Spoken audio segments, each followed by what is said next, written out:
जनी जा कमाए कलकतिया राजा मारली सवतिया मतिया राजा। जनी जा कमाए कलकतिया राजा मारली सवतिया मतिया राजा। लाली ओठ लाली कनवा के बाली सुन होई ना की नथिया राजा। जनी जा कमाए कलकतिया राजा मारली सवतिया मतिया राजा। जनी जा कमाए कलकतिया राजा मारली सवतिया मतिया राजा।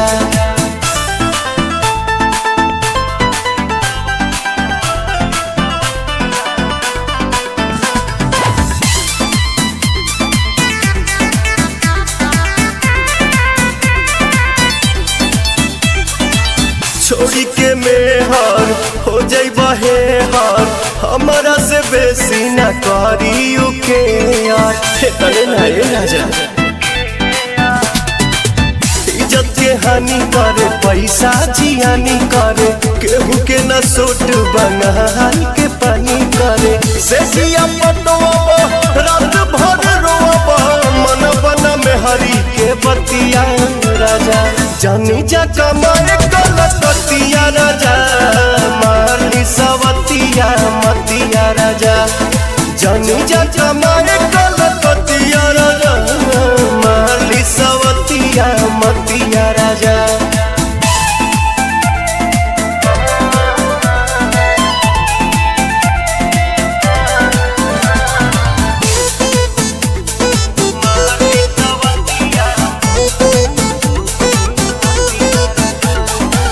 बोला ये पवन आखिर गलती कमान बा कुछ के न गम्बा एक लम्बा।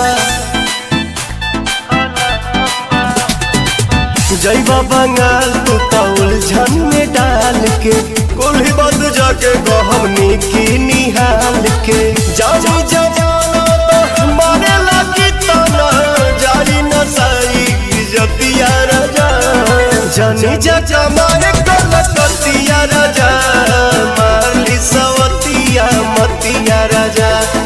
जनी जा कमाए कलकतिया राजा मारली सवतिया मतिया राजा।